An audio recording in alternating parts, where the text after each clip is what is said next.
Boa noite, amigos. Você está no Diário Transport. Hoje é dia 27 de julho de 2020.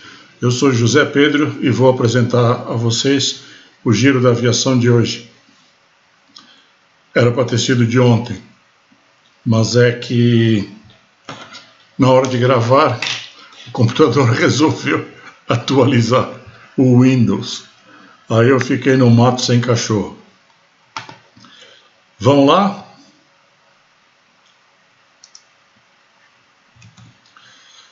Bem, vamos começar aqui pela Latam Brasil. O mercado especula possível fusão ou venda para a Azul. Eu não vou entrar em muitos detalhes aqui, porque é uma coisa que está muito ainda numa fase de especulação, não há absolutamente nada certo sobre isso. Na verdade, tudo isso é uma onda de comentários, de bafafás que começaram com o anúncio pelas duas empresas, né, pela Latam e pela Azul, de que iriam fazer um code share. Daí o pessoal já projetou lá no infinito e já está falando em fusão.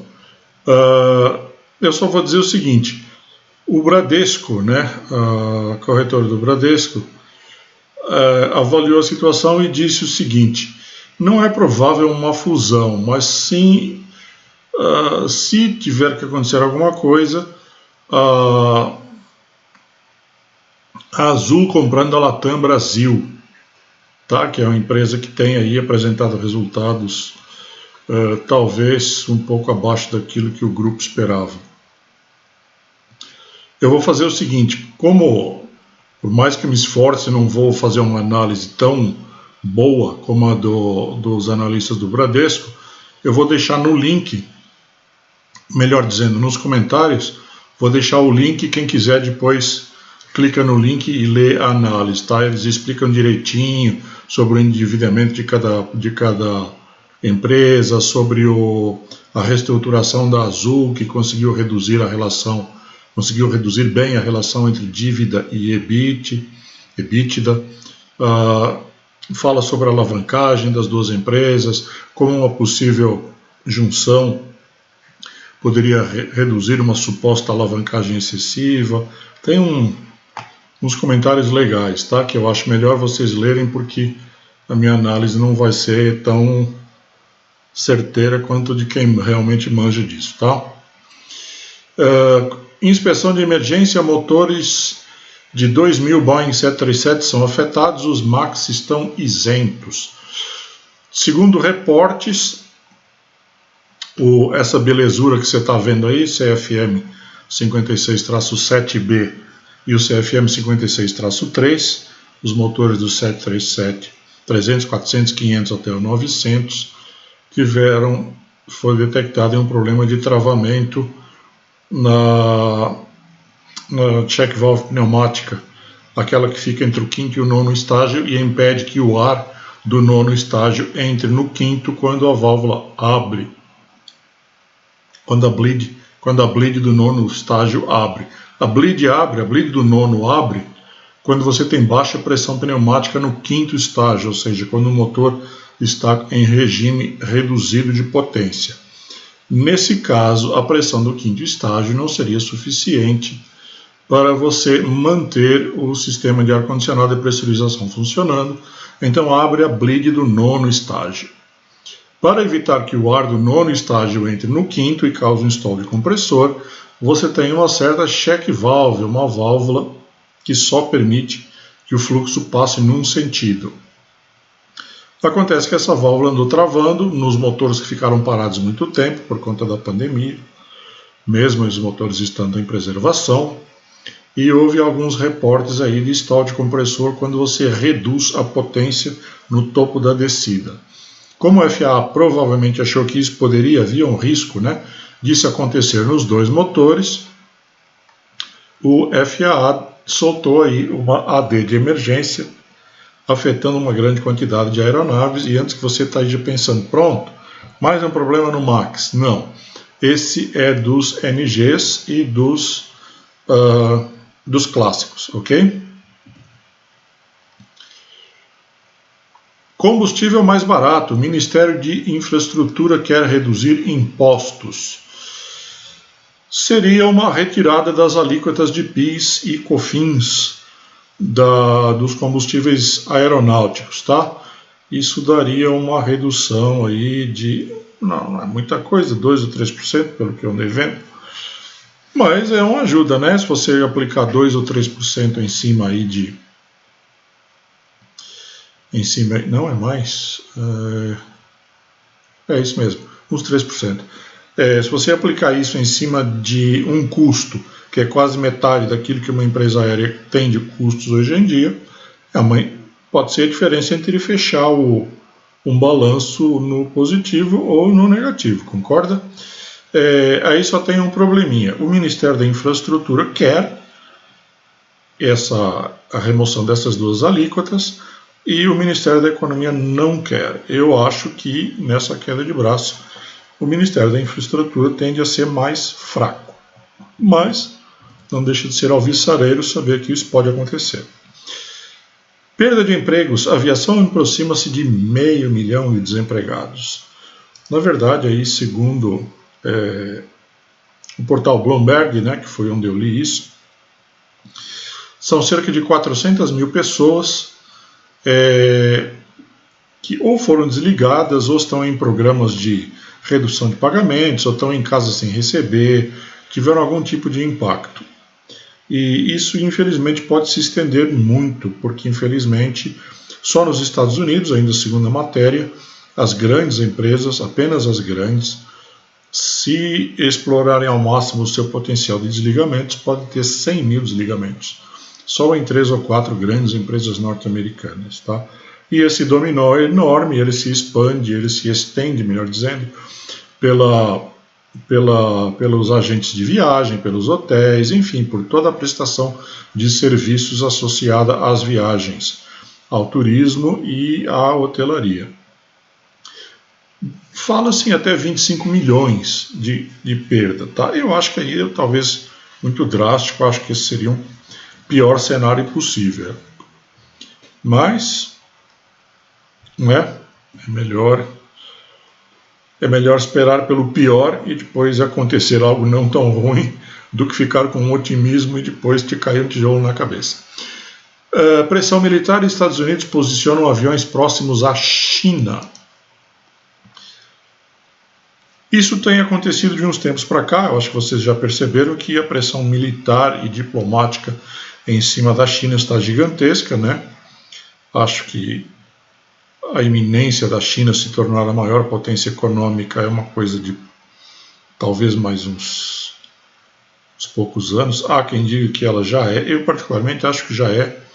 Se você desdolarizar a indexação da economia, eu acho que a China já é a maior economia do mundo, se você desdolarizar. Além disso, eles podem se tornar, não vou dizer a maior potência militar, porque os Estados Unidos estão muito longe. Há muitas décadas que os Estados Unidos têm um orçamento militar absolutamente gigantesco, absolutamente desproporcional, e você não tira uma diferença dessas rapidamente.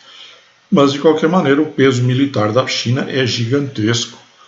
É o tipo da nação que não dá, mesmo que você tenha o maior orçamento militar do mundo, como os Estados Unidos têm, não dá para você mover uma guerra contra a China. É uma loucura. É uma coisa inviável, é um prejuízo medonho, uma perda medonha de vidas, de tudo. Eu acho que é preciso ser maluco para entrar numa seara dessas, né? Acho que é preciso ser maluco. Até contra a Rússia, acho que seria preciso ser maluco você mover uma guerra, quanto mais contra a China. Mas não acho que seja uma questão de guerra. Acho que seja antes uma questão de pressão militar e fazer as negociações ocorrerem em clima de tensão, como estratégia para obter concessões que você não obteria se você estivesse negociando num clima de paz. E então eu acho que isso está levando aí uma presença de muitos aviões, e recentemente as notícias indicam aviões desse tipo que você está vendo aí na fotografia, não necessariamente o RC-135, não necessariamente o modelo RC-135, mas aviões com esse tipo de capacidade de olhar para dentro de uma fronteira de um país e ver o que está acontecendo lá dentro. Né? Se quiser chamar de espionagem, fique à vontade. Então tem aí variantes do RC-135, variantes do E-8 Poseidon, que é essa versão militar do 737 que você está vendo aí, tá? Então esses aviões estão sendo deslocados em grande quantidade e a militarização da área não se resume a isso. Para dar um exemplo, o Japão, que é aliado dos Estados Unidos, aliado de todas as horas dos Estados Unidos, felizmente ou infelizmente, acabou de receber uma aprovação aí do Congresso americano para adquirir 105 caças F-35. Tá? Então você vê um cinturão de militarização se formando em volta da China, da mesma maneira que você viu também, ainda vê, se formando ali nos países da OTAN, próximo à fronteira sudoeste da Rússia, né, e os Estados Unidos. A OTAN está tentando estender isso mais para o meio da Ásia ali, para tentar realmente fazer um cinturão militar em volta da Rússia e da China. Eu particularmente acho um pouco interessante que isso aconteça, né? Acho que o mundo precisa ser multipolar, né? Ninguém aguenta mais uma hegemonia de uma única nação, né? É necessário contrabalançar esse excesso de poder, então eu acho interessante que a Rússia e a China resistam a isso, mas o horrível disso é que leva a uma corrida armamentista que tudo indica que vai se desenfrear muito aí nos próximos anos. Uma pena. Production Certificate, Epic ganha certificado e deve acelerar a produção do seu modelo E-1000. O E-1000 é esse interessantíssimo aviãozinho monomotor. Aviãozinho não, né, pessoal? Avião de pequeno porte, monomotor com um Pratt Whitney PT6A67, muito poderoso, né? Um motor de 1.200 cavalos, mais potente que o do europeu TBM 950, é na mesma faixa de potência, um pouco mais potente, eu acho. Mas é uma classe de aviões muito interessante, né? Pressurizado com motor a hélice, com custo operacional de motor a hélice, motor turbo-hélice e com performance quase que de jato. Com o Production Certificate, a Epic não precisa mais ter o FAA ali enfiado dentro da fábrica, certificando cada passo que eles dão, né? Então eles ganham uma autonomia semelhante à da Boeing. Eu cito aqui no texto, que desculpa, eu não publiquei o site ainda. Ainda falta um pouco para estar maduro para publicar, mas está no texto aqui o Production Certificate, o PC-700 da Boeing. Eu acho que esse é o Production Certificate mais icônico, né? mais icônico mesmo, né? Mais famoso que existe, né? Quando você vai lá na Boeing, eles fazem questão de esfregar o PC-700 na tua cara. É através do PC-700 que a Boeing tem autoridade para produzir os seus aviões, sem precisar ficar chamando o FAA para certificar um por um.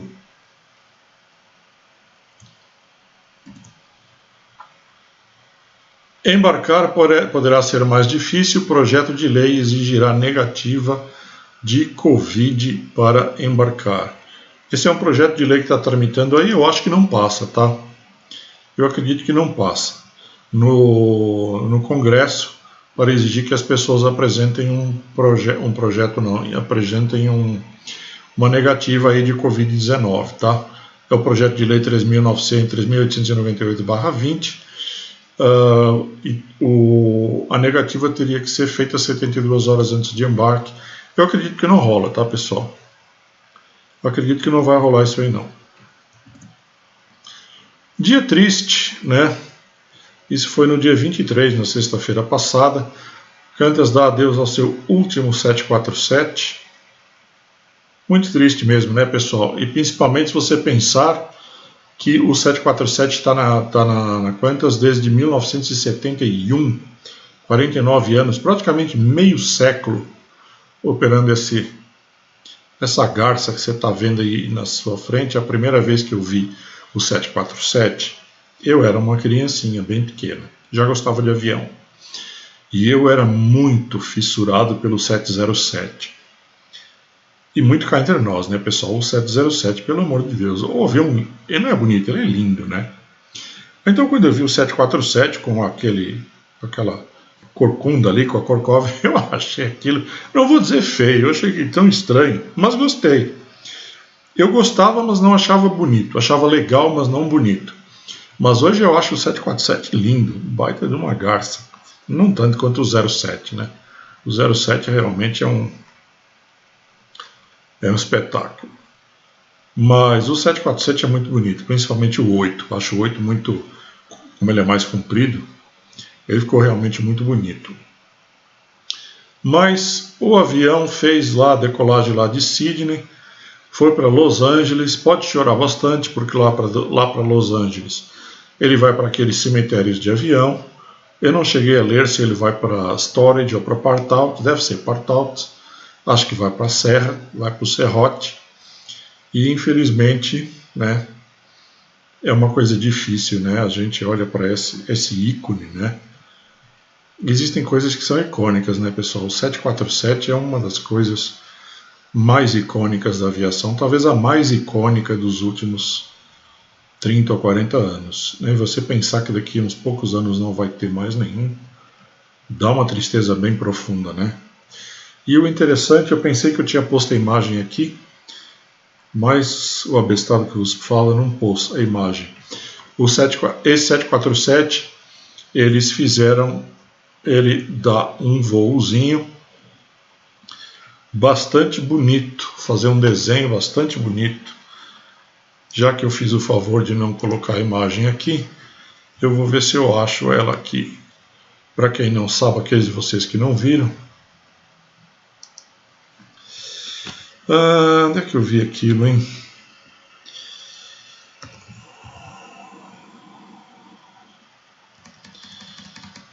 Uh, 747 Qantas Draw Kangaroo.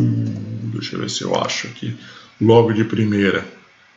Achei. Fácil. Olha que bonitinho, pessoal. Eu tenho direto, né, no Flight Radar.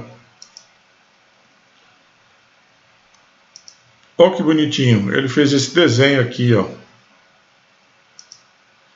Ele decolou de Sydney, entrou um pouquinho para dentro do oceano, aí saiu fazendo um monte de curvinha aqui para desenhar o canguru da cauda. Só que aqui eles meteram uma 380, né? Mas tudo bem, você sabe que o 747 é outro avião. Então ele desenhou esse canguru aqui, ficou bem perfeitinho, né? E eu fiquei pensando cá comigo. Linda homenagem, né? Não pode ser vista a olho nu, só pode ser vista olhando aí o Flight Radar 24, né? O desenho da rota no Flight Radar 24. E fiquei pensando o seguinte também, haja waypoint, hein, para fazer esse desenho aí, essas curvas todas rebuscadas aí, ficou muito bom. Parabéns para o pessoal da Qantas, uma linda despedida para o 747, uma linda e triste e nostálgica despedida para o 747. Indenização bilionária, Qatar quer 5 bilhões de dólares por restrição de voos. Como o Qatar foi considerado um país terrorista, um país que financia organizações terroristas, né? Recebeu essa acusação, provavelmente nunca provada, né? A Qatar arcou com o preço aí, não pode voar sobre alguns países que lhe restringiram o espaço aéreo, países amigos dos Estados Unidos, né? Países satélites políticos dos Estados Unidos, como a Arábia Saudita, o Iraque e outros. Então a empresa tem que dar uma grandíssima volta toda vez que ela decola, fica ali na Península Arábica, do lado leste. Toda vez que ela quer ir para oeste, tem que sair para leste, entrar no espaço aéreo do Irã, voar para o sul, contornar toda a Arábia Saudita, toda a Península Arábica, virar para leste, para oeste, e aí sim retomar a sua navegação. Isso está acontecendo desde 2017, segundo aí os executivos da empresa, já acumularam 5 bilhões em prejuízos por causa disso, combustível, mais horas de voo, isso implica mais manutenção, tripulantes voando por mais tempo. Você sabe que o salário dos tripulantes é proporcional à distância ou ao tempo voado, né, dependendo do critério usado por cada empresa. Por exemplo, no Brasil a Gol usa tempo e a Latam, se não me engano, usa distância, se não me falha a memória, acho que é isso. Então aí nós temos um impacto bem severo, né, porque contornar a Península Arábica toda é uma bela de uma volta, né, é uma distância muito grande a ser percorrida. Eu imagino até que inviabilize algumas rotas, né? Mas eles colocaram essa pretensão aí em órgãos internacionais de arbitragem na ONU e a ONU deu positivo. Então isso deixou aí a Arábia Saudita, o Iraque e outros países numa saia muito justa, porque não acho que vão pagar absolutamente nada, mas forma-se uma obrigação jurídica que um dia, mais cedo ou mais tarde, terá que ser honrada de alguma maneira, né? Então é o tipo da matéria boa para a gente fazer um follow-up aí com os tempos. E já que eu falei em follow-up, queria avisar vocês de uma coisa. Esses dias eu bolei um recurso aqui que é o follow-up. Então quando você tem uma notícia que depois continua, isso é muito útil, por exemplo, em investigações de acidentes aéreos, né? Que você tem um acidente, depois você tem as primeiras impressões do que pode ter acontecido, depois você tem relatório preliminar, relatório final. Então, por exemplo, às vezes você tem só uma pequena nota ali para dizer que, para dar uma pequena atualização, e você às vezes tem que escrever a história toda, porque se algum desavisado entrar ali, não sabe do que você está falando, né? Então tem que redigir aquilo e tudo, aí você às vezes por causa de um trechinho de informação você tem que ler aquele monte de parágrafo que você já sabe. Então o que eu fiz? Eu fiz o follow-up. Eu simplesmente coloco o parágrafo com a informação relevante e ela puxa todo o histórico.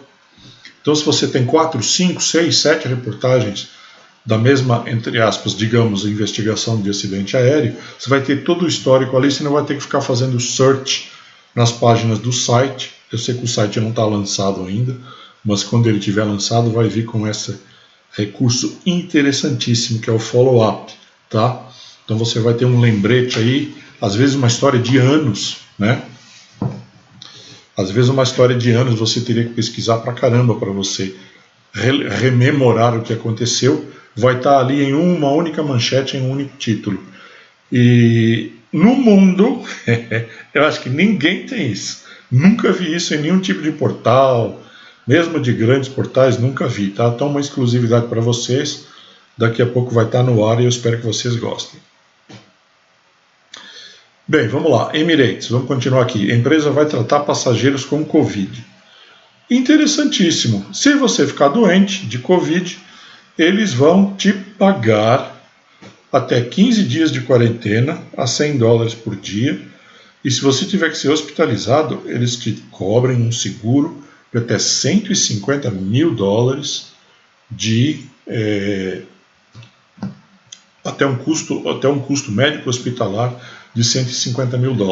Você não paga nada por isso, não tem que aderir absolutamente nada, não tem que assinar absolutamente nada. Se você comprou a passagem, automaticamente você já está coberto por esse seguro.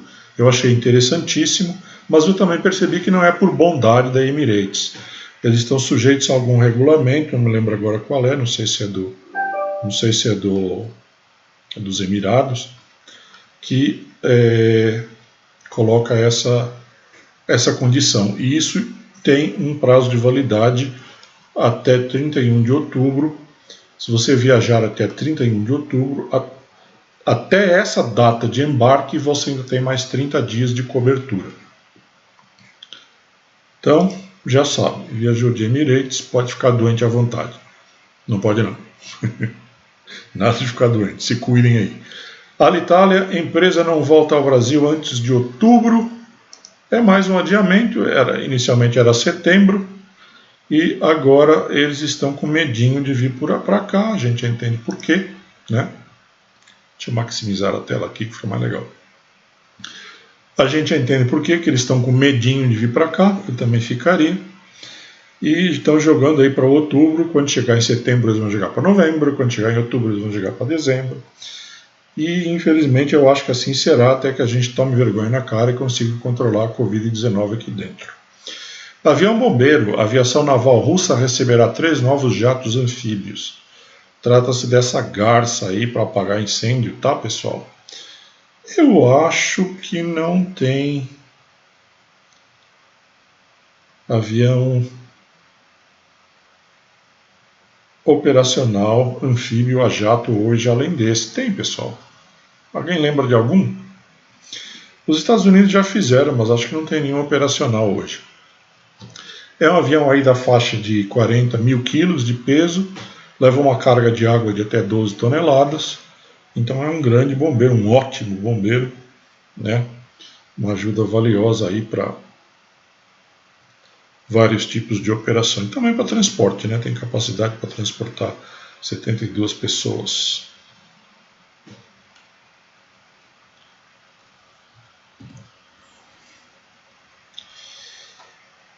Prejuízo líquido e certo, American amarga 2,1 bi no segundo semestre. A nossa querida American Airlines tomou um prejuízo líquido aí de 2,1 bilhão no segundo trimestre. E olha, infelizmente acho que não vai ficar por aí não, tá? Não vejo os Estados Unidos se recuperando da Covid e também não vejo assim uma grande retomada de movimento justamente por causa disso. Vocês já andaram vendo como é que está a curva deles lá? Ela fez um platô, parecia que se estabilizou, eles voltaram para a rua e agora o platô foi aquela restrição, né? Restringiu ali ao nível 150, aí o controle foi lá e falou, ok, está livre da restrição, pode subir direto aí. Pois é, aí a Covid pegou aquela, acreditou no ATC e começou a subir de novo e a gente não sabe para que nível ele vai agora. Infelizmente é uma pena. Mas a gente está aí na safra, melhor dizendo, no período daquela safra das empresas liberarem seus balanços aí do segundo trimestre e dificilmente alguém não vem com prejuízo. Então não é uma coisa que a gente fale assim, nossa, é um problema da América. É o contexto do momento. Novo avião, Embraer pode voltar a produzir aviões a hélice. E aí uma linda hélice de, 8 passos. Aliás, é de um avião militar isso, tá, pessoal? Acho que é da versão aí renovada do Grumman Hawkeye. Então, pessoal, não sei se vocês já sabiam, a Embraer está com um plano, eu achei bom, está com um plano de voltar aí para o avião a hélice, de ter um avião a hélice, um avião para mercados mais regionais, mercados mais feeder liners e competir com algumas máquinas veneráveis, aí, venerandas, vetustas, né? Como o ATR 42 e 72, o Q400, que não é tão antigo assim, mas também é derivado, né, do Dash 8, né, que também é um avião já um projeto já mais antigo, e a Embraer está querendo vir com algo num nível de tecnologia, pelas declarações aí de seus executivos, está querendo vir com algo num nível de tecnologia inexistente hoje no mercado. A Embraer, aliás, é boa nisso. Tá? A Embraer é boa em atualidade tecnológica, né? Em aviões atuais, aviões bons de fuel burn.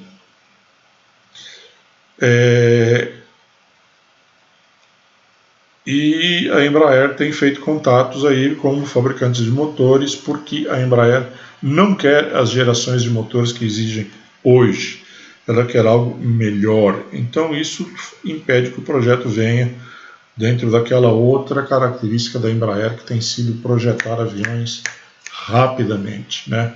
A Embraer já avisou que esse aí, por conta do grupo motopropulsor, não vai dar para ser tão rápido assim. Muita gente começou a sonhar que isso poderia acontecer já na metade da década, agora lá para 2025, 2026, mas a Embraer já desencanou, já falou que é lá para o final da década. Eu acho que a Embraer é uma empresa muito célere aí na colocação de projetos na fase de voo, né? Também tenho esperança que se realmente eles forem lançar um produto rentável nessa faixa, que ele possa vir antes. Aliás, eu gostaria muito que a Embraer viesse com algum ou alguns produtos muito rentáveis, né? Porque a concorrência não está fácil, as entregas da Embraer agora com a Covid têm sido baixas. Tudo bem, isso aí está acontecendo com as outras empresas também, mas eu achei que a Embraer entregou muito poucos aviões, muito poucos, nos últimos 90 dias, né? E tem o tal do Airbus A220, que eu achei um produto que me pareceu muitíssimo bom. Então a Embraer está com uma pedreira aí pela frente e a gente tem todo o desejo, né, e a necessidade de ver a Embraer reagir. Vai dar certo. Ensaios molhados, avião comercial MC-21 faz teste em pista encharcada. Essa garça russa da... sempre esqueço o nome, como é que chama lá? Eles mudaram os nomes das empresas, eu não lembro de nada. A empresa russa que fabrica aviões comerciais está com essa máquina aí na faixa de tamanho aí de narrow body, de aviões narrow body aí de corredor único, fazendo os ensaios, entrando na fase final de ensaios para homologação do MC-21. Então nos brindou aí com essa imagem já conhecida, mas sempre emocionante, do avião comercial molhando os pezinhos para ver se não entra água nos motores. É isso aí. Irkut, o nome da empresa, lembrei.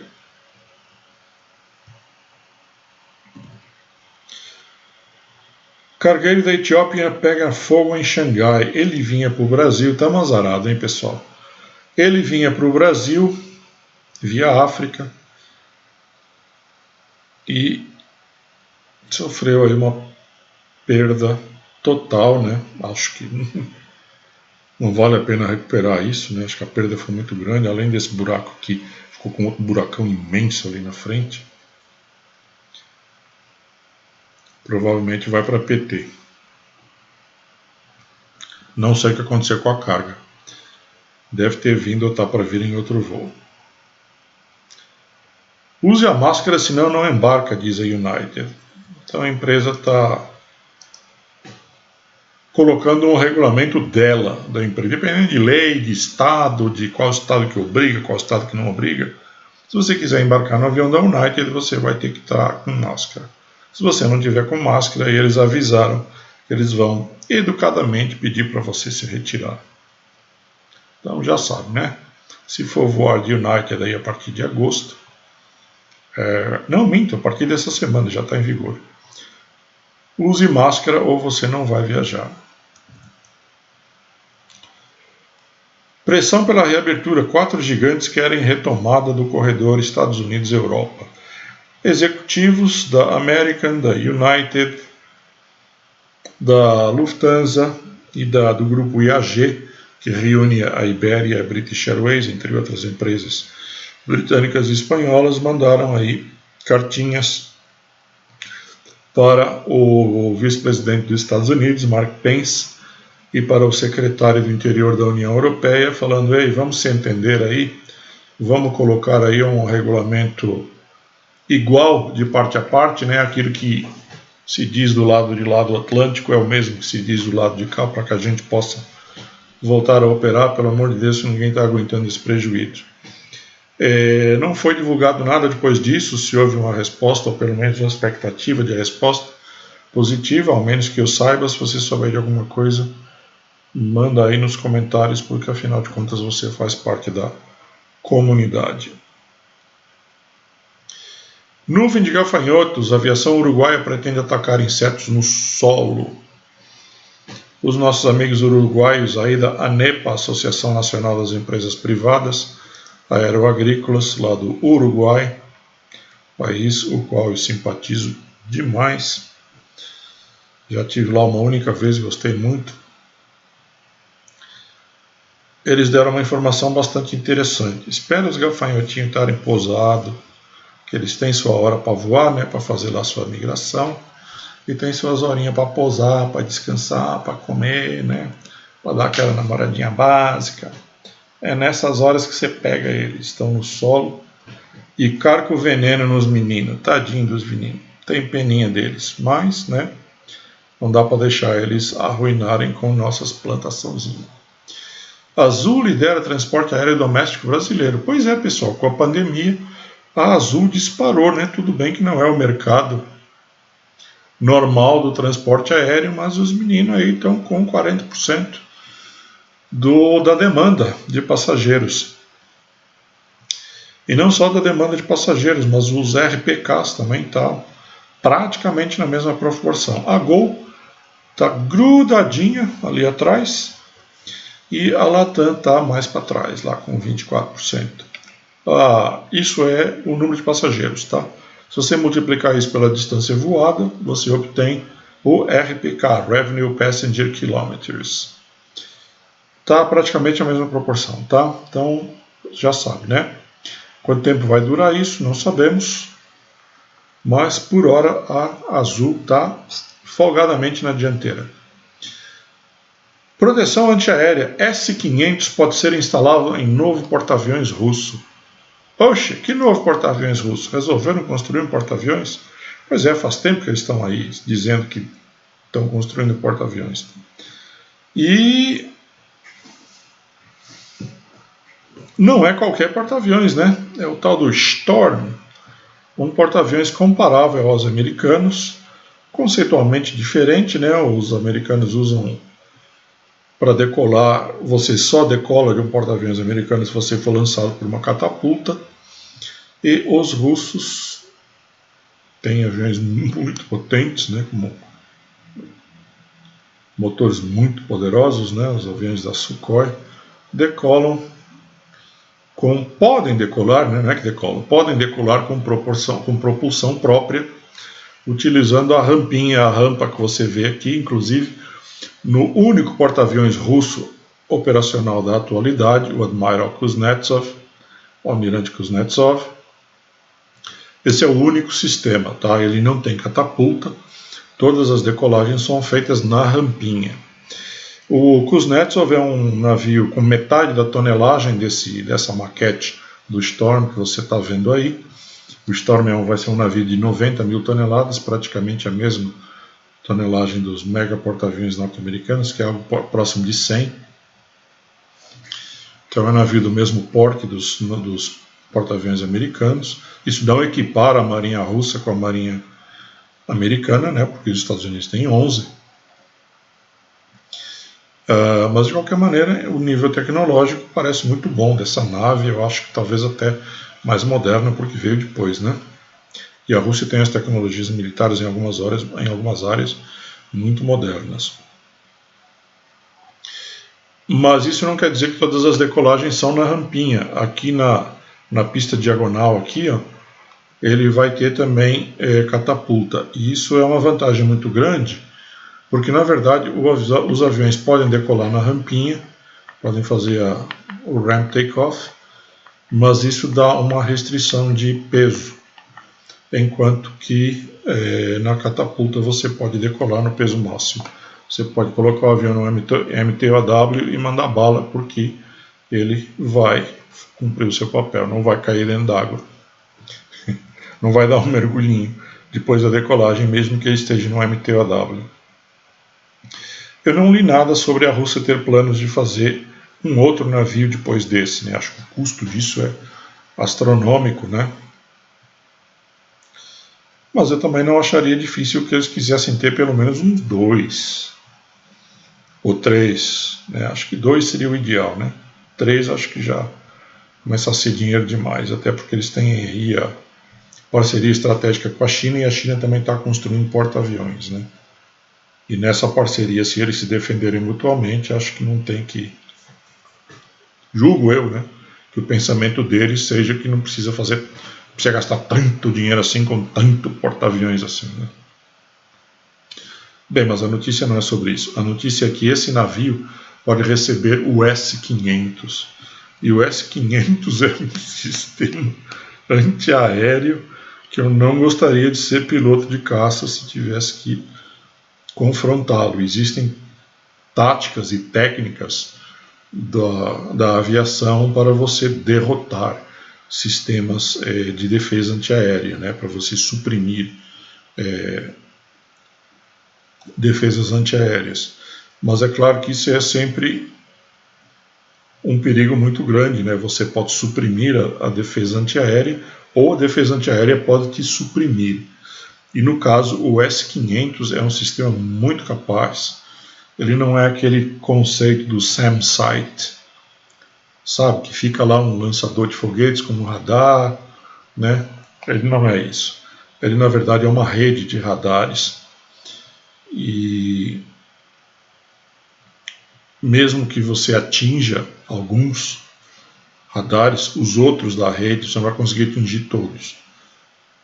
Os outros da rede continuam, através de data link, continuam mantendo o sistema funcionando. Então você pode até suprimir aquela específica defesa, mas a outra do lado te abate, né? Então acho que para você neutralizar o S-500, a impressão que eu tenho é que você precisaria de uma salva de aviões muito grande, né, com perdas imensas de lado a lado. E o S-500 ele tem uma precisão, tudo que eu andei lendo e vendo comentários, ele tem uma precisão mortífera. Os tiros de mísseis do S-500 é muito difícil escapar deles.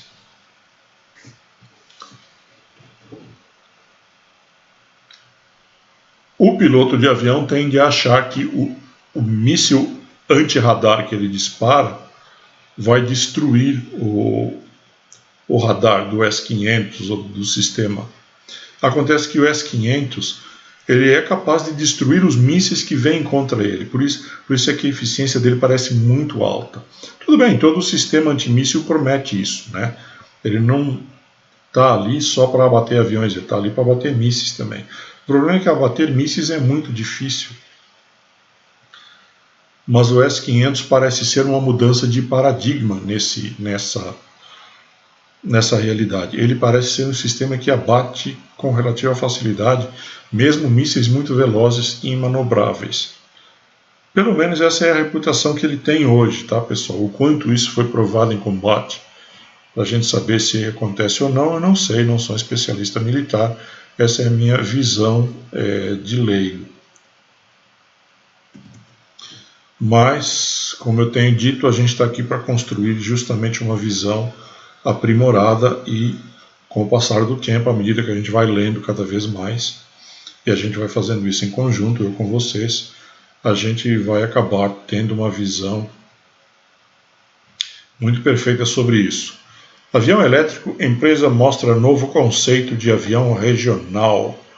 A EAG Electric Aviation Group da Grã-Bretanha mostrou esse avião aí elegante, né? Achei elegante, bonito e tal, inovador. É para viagens de até inicialmente 800 milhas náuticas, podendo ser estendido e levando algo como uns 70 passageiros, ou seja, o tamanho de um ATR hoje em dia, né? Achei bem legal, né? Bacana. Tomara que dê certo. Mas eu faço sempre o mesmo comentário, né, pessoal? Na verdade, o que vai salvar a humanidade de emissões de gases estufa e do consumo de combustíveis fósseis não é você eletrificar os pontos de consumo, não é você trocar o seu carro a combustão por um carro com motor elétrico, porque a hora que você mete o seu carro na tomada, a energia que vem da tomada vem de uma central termoelétrica que usa combustíveis fósseis. Então você está trocando 6 por meia dúzia. No caso do Brasil não, porque a gente tem um potencial hídrico gigantesco, então eu acho que a troca, se existe país que tem condições geológicas, naturais para isso, de trocar veículos a combustão por veículos elétricos e fazer disso redução da dependência de combustíveis fósseis, esse país é o Brasil. Há outros, mas eu acho que o Brasil é o mais dotado nesse aspecto. Mas a Europa, por exemplo, é muito dependente de combustíveis fósseis porque ela não tem essa vastidão de disponibilidade hídrica, né, hidrelétrica.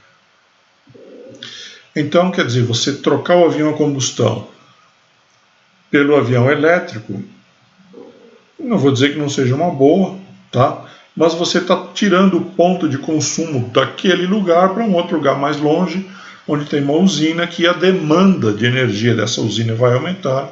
E se hoje essa usina é movida a motores estacionários que usam combustíveis fósseis, e muitas vezes esses motores estacionários são motores a turbina similares àqueles que se usam no avião, então você vai concluir que você só está mudando o ponto de consumo de um lugar para outro. Então, mais importante do que isso é você mudar para uma matriz energética que não depende de combustíveis fósseis, tá? E isso cada região do mundo, cada país tem a sua maneira, tem a sua possibilidade, melhor dizendo, de atingir esse objetivo ou não. Como eu já disse, o Brasil pode se afastar, pode reduzir a sua dependência de combustíveis fósseis, se quiser investir em energia hidráulica, né? Hoje em dia eu não vejo o Brasil fazer investimentos em nada, não gasta dinheiro nem para evitar que os seus cidadãos fiquem doentes. Imagine o que fará construir gigantescas barragens, né? Acho que não vai fazer isso. Mas um dia terá que fazer.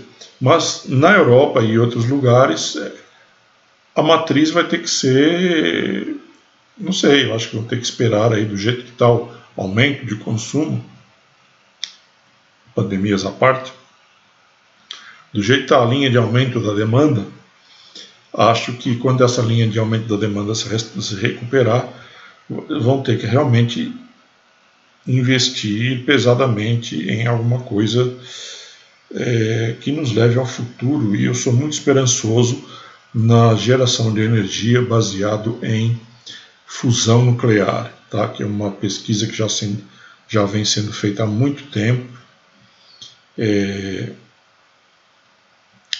e que parece que a gente agora já está, do ponto de vista tecnológico, talvez há uns 20 anos disso, tá? Talvez não separe em termos de tempo, talvez a gente esteja umas 2 décadas longe disso, há quem diga menos. Eu gostaria de ser mais conservador, eu diria umas 2 a 3 décadas, para a gente conseguir fazer isso em escala industrial e com segurança. Aí sim a humanidade se libertaria dos combustíveis fósseis e a era do petróleo ficaria para trás. Eu acho que isso seria uma grande revolução para a humanidade. Eu acho que abriria umas portas interessantes, porque os combustíveis, para você mover usinas a fusão nuclear, eles, ao contrário do petróleo, que tem um horizonte desde que foi descoberto até hoje, 200 anos ou menos, e que já ameaça acabar ou ficar escasso, o horizonte de tempo para a energia da fusão nuclear é uma coisa de milênios, provavelmente não vai acabar nunca, né? Então eu acho que muitas das disputas estúpidas geopolíticas que existem hoje, pelo domínio da produção de petróleo, toda aquela formação de ditaduras no Oriente Médio, para que os governantes que representam os países que financiam as ditaduras concordem em exportar o petróleo para a Europa e para a América do Norte.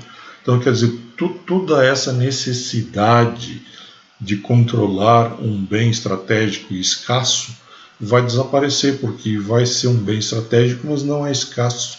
Não vai ter por que você fazer uma guerra, não vai ter por que você financiar um Saddam Hussein, não vai ter por que você manter uma ditadura como a da Arábia Saudita, por exemplo, uma ditadura assassina, né, como a da Arábia Saudita, né? Então, eu acho uma época muito de luz para a humanidade, assim, pode vir com a descoberta de um novo padrão energético e acha que a humanidade pode ter condições de dar um salto civilizacional parecido com o que foi do petróleo aí no século XVIII, XIX, mas muito mais duradouro e de muito mais qualidade, né? Eu acho que às vezes a gente pensa que os fatores civilizacionais são exclusivamente do homem, né? Só o homem quer ser mais ou menos civilizado, mais ou menos selvagem. Mas às vezes o contexto, a inserção do homem na natureza, do ser humano, né, na natureza, homem da mulher, na natureza, ela pode ser mais amistosa ou mais agressiva. Essa inserção do mundo tal como a gente conhece hoje, via petróleo, ela é muito perigosa. Ela depende do abastecimento de um bem escasso que, se alguém fechar uma torneira em algum lugar, no outro lado do mundo, você pode ter a tua economia, o teu país sendo arrasado por uma torneira, né? Então eu acho que isso está servindo de pretexto para que as piores pessoas que existem movam as piores políticas que existem, né? E façam com que alguns países se tornem os piores países que existem em virtude da necessidade de garantir o suprimento dessa coisa preciosa, dessa coisa mortal, né? Você ficar sem ela, que é o petróleo, né? Então eu acho que a disponibilidade aí da energia de fusão nuclear, né? Poderia ser a fissão nuclear, mas essa é muito suja e perigosa. Não deu certo. A fusão ela traz talvez essa possibilidade. Mas,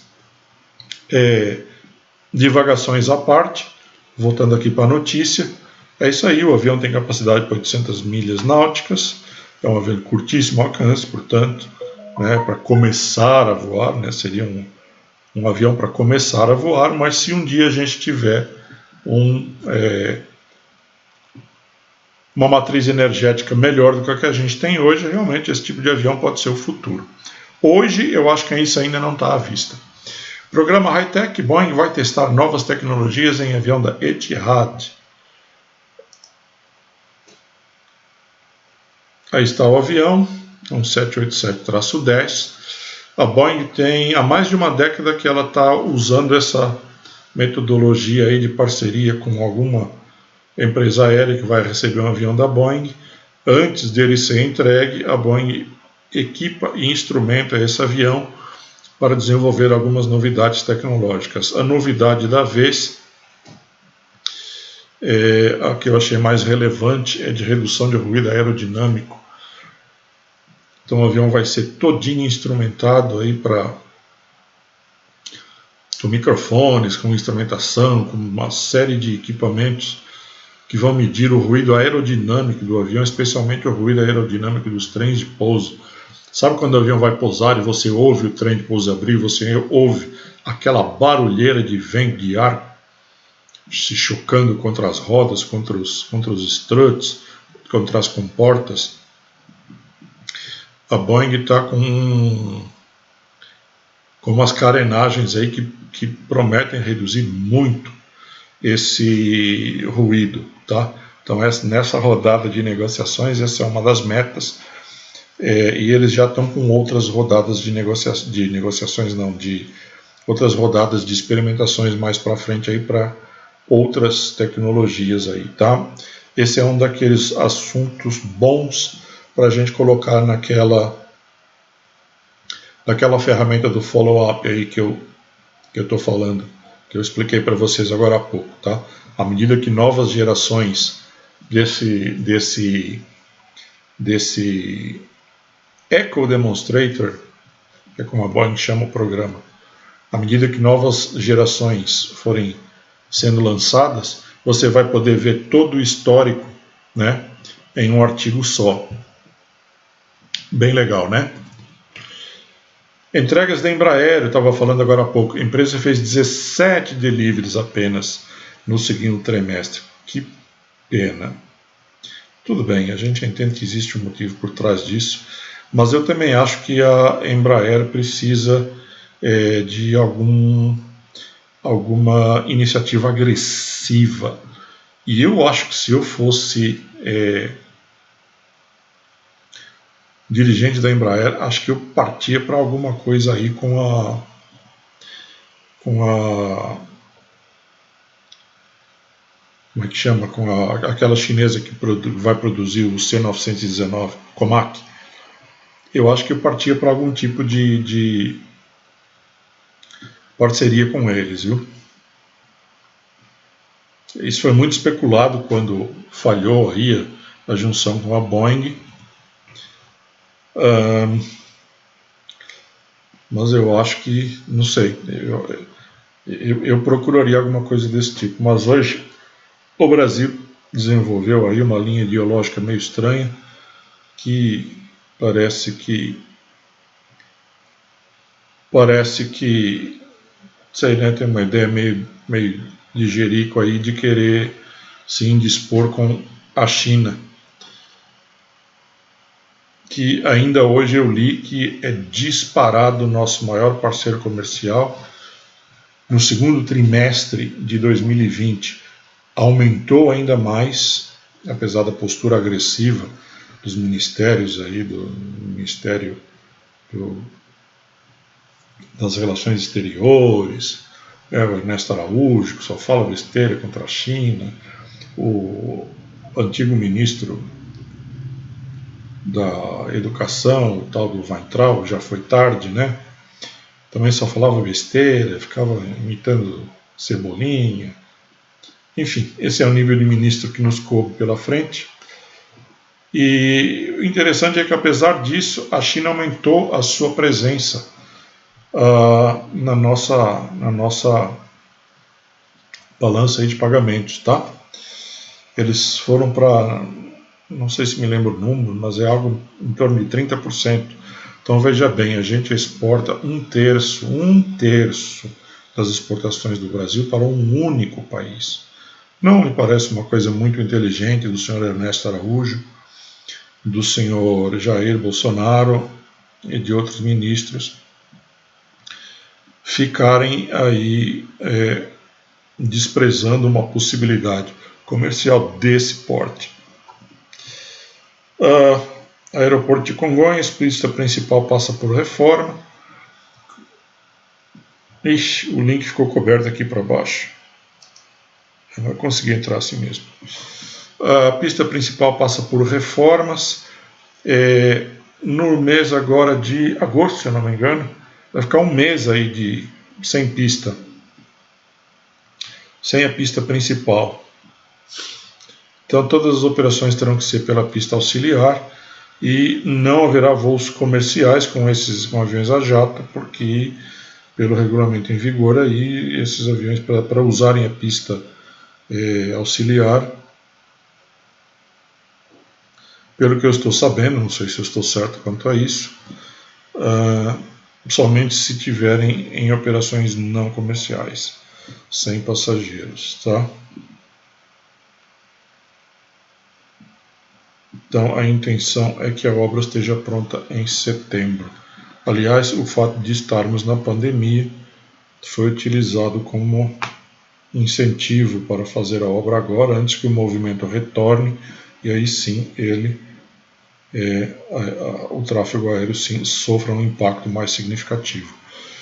Produção em massa, caça chinês mais avançado, inicia a produção em massa, é o J-20, agora na versão B, que corrige algumas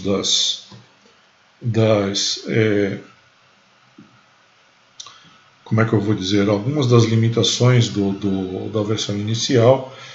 Uma delas julgo eu, uma das principais, ele adota agora um motor AL-30 russo. Os chineses não querem que esse seja o motor do caça, esse motor é temporário, mas o que isso traz de possivelmente muito bom para esse caça é que esse motor AL-30, AL-31, desculpem, ele tem aquele bocal exaustão variável 3D, tá? E isso aí provavelmente é o tipo de exaustor mais avançado que existe no mundo. Ele contribui muito para aquela manobrabilidade fabulosa dos aviões de combate russo. e a China agora conta com essa propulsão nesse motor. De certa forma, isso é uma derrota para a China, porque eles querem usar o motor deles, né, motor de fabricação local, que é esse WS15 que eu menciono aqui, mas a impressão que eu tenho é que vai demorar um pouquinho para isso estar pronto, tá? Esse um pouquinho é que eu não sei definir. Ok?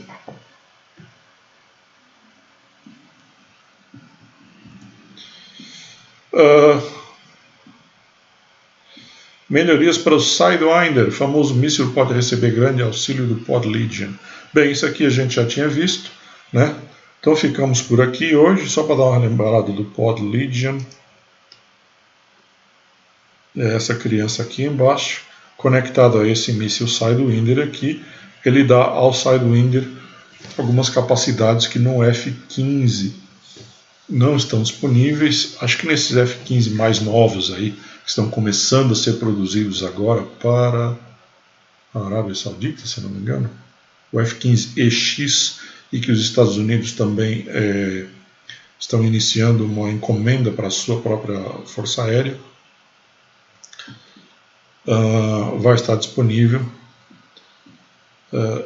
Aliás, desculpem, no F-15EX eu acho que ele vai ter o Helmet Mounted Display com capacidade off-board sight nativa. Então eu acredito que ele não vai ter o Pod Legion, tá? Eu acho que o Pod Legion é para as versões do F-16 anteriores a Block 50 talvez, que tem capacidade off-board sight com Helmet Mounted Display. Tenho medo de estar falando besteira, porque não estou certo em qual versão do F-16 começou essas capacidades, tá? Mas eu acredito que esse pod seja para os aviões que não têm o Helmet Mounted Display e a capacidade off-board sight. Então ele traz essas capacidades para as gerações mais antigas do F-15 e do F-16, ainda em operação na Força Aérea do tio Sam. Amigos, é isso por hoje. Muito obrigado pela sua audiência. Chegamos ao fim desse giro da aviação de hoje. Não se esqueça de você clicar no sininho. Aliás, antes disso, se você não é inscrito, se inscreva. Clique no sininho para você receber as notificações. E divulgue os vídeos, por favor. Faça isso, por favor, para a gente aumentar o tamanho da nossa comunidade. Quanto mais pessoas participando, mais informações vêm. E eu sempre reiterei, vou reiterar aqui para vocês, a gente ter essa dose semanal de um radar, né, um escrutínio que a gente está passando na aviação, constrói uma mente muito boa, tá? Eu já tive a oportunidade de reparar que depois que eu comecei a fazer esses giros da aviação e a escrever o site, a minha presença em reuniões mudou completamente. Hoje em dia, em termos assim de estar com o mundo da aviação na cabeça e ter uma capacidade analítica atualizada de acordo com aquilo que está acontecendo, essa minha capacidade está ficando muito boa. E o que traz isso é esse nosso escrutínio aqui da aviação mundial semanalmente. Então fique junto, participe, leia bastante, ouça o que a gente diz, leia bastante. Se você sentiu que a gente falou alguma coisa interessante, aprofunde-se, vá atrás. Se você se aprofundar, traga para nós o aprofundamento, mande mensagem, escreva aí nos comentários, ok? Provoque a gente, dê aquela provocada na gente. É isso aí, muito obrigado. Obrigado pela audiência, fiquem com Deus. No domingo que vem a gente volta. Um abração, até lá.